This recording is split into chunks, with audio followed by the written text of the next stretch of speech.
Hi, this is Dr. Adam Stewart with a follow-up video. In a previous video, I just mentioned the general process by which family doctors struggle to refer to local neurology when patients are in need. And here's a more specific example, a follow-up to that. So this is a fake chart. It's actually based on a true story for which I have the patient's permission, but all the names and details have been kind of taken away and made this anonymous. So the journey starts back in October 2021, 22. Patient had presented with um, some arm pain and some numb feeling down her arm. And this may or may not be related, but we'll see how this story goes. I won't go into too much detail here, but I send off a referral for an EMG, which is like a nerve study that neurologists do. And so this was done on October the 1st. A little while later, we get the rejection back to say, sorry, we can't do it. We do arms. Sorry, we're limiting the number. We don't have room to do this. So just as a side point, again, I mentioned in the previous video about how much time it takes doctors to do these referrals and all this extra paperwork when referrals get rejected and have to be redone. So that's a little side relevant point there.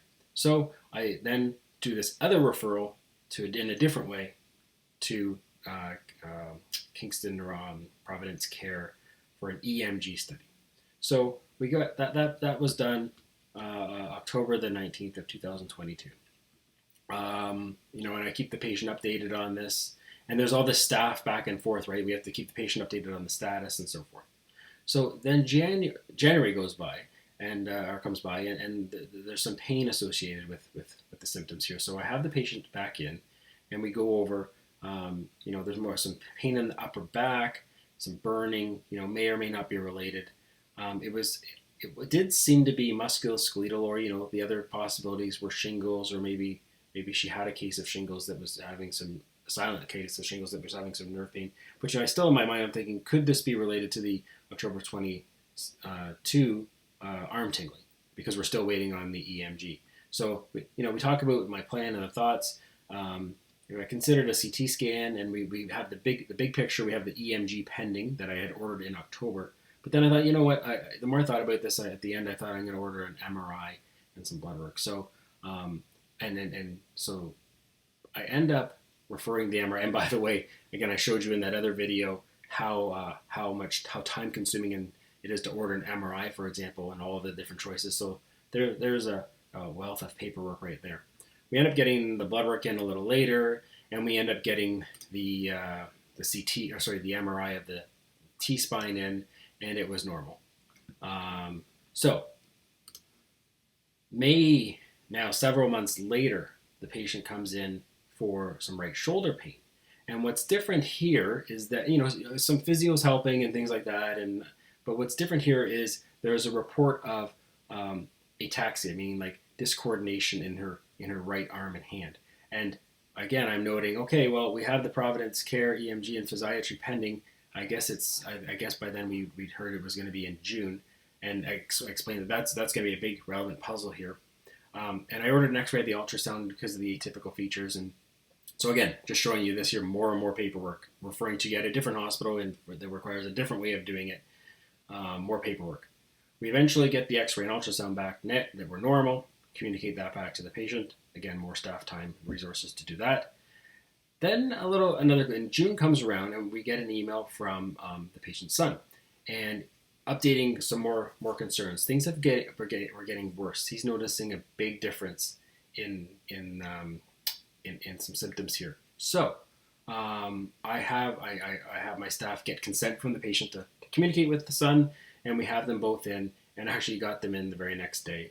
And what comes out in this visit is that, yes, there's some more clear examples of some more concerning symptoms. It's not just this discoordination, but things are getting worse, even maybe some memory concerns and things like that. So definitely some worrisome features. So in the end, I'm just going to, concerning for a neurological disorder, need to rule out multiple sclerosis, need to rule out a cerebellar issue, need to rule out brain tumors, need to rule out, even things like strokes and things like that. So the T-spine MRI didn't show anything, but there's still lots to do. So I'm going to order an MRI of the head, MRI of the C-spine, and discuss driving, and I'm going to put a referral into neurology, which is really the point here.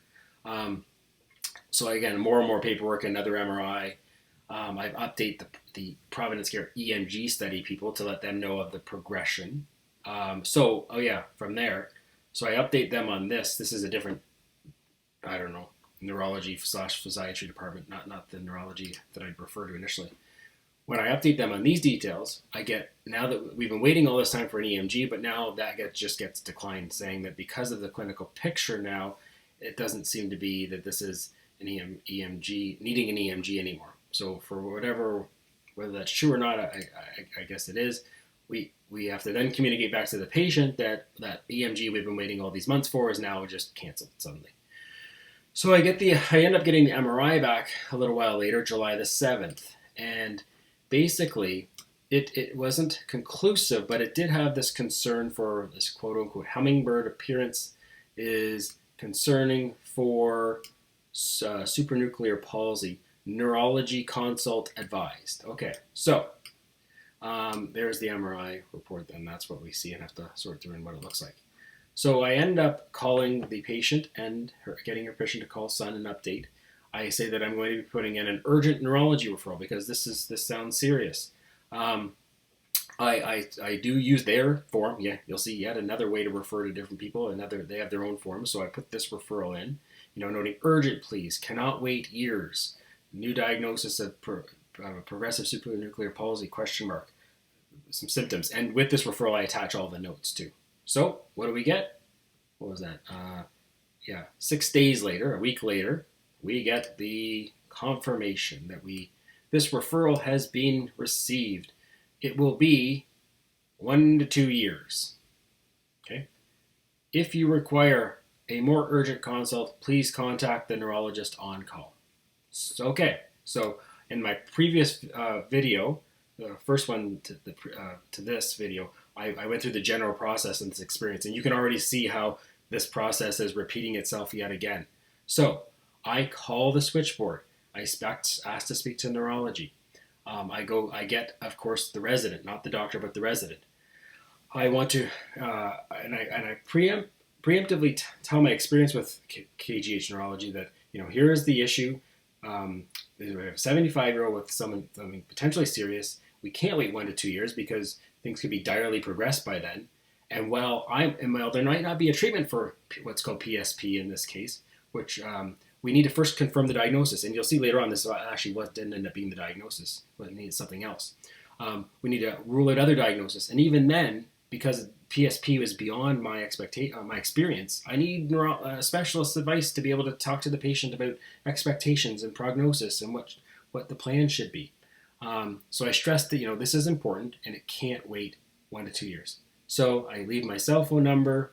A while later, the resident calls back and suggests I put in a referral to the movement clinic disorder. Well, look at this. This is precisely what I had already done. So I'd already done, they're directing me to do something I'd already done. And see, look, movement disorder. And I say, I've already done that. And they've said 1 to 2 years. And then I re-explain this whole thing, pleading my case here. So I guess she then goes back and speaks to the neurologist on call again, who will call Dr. S. Later that day,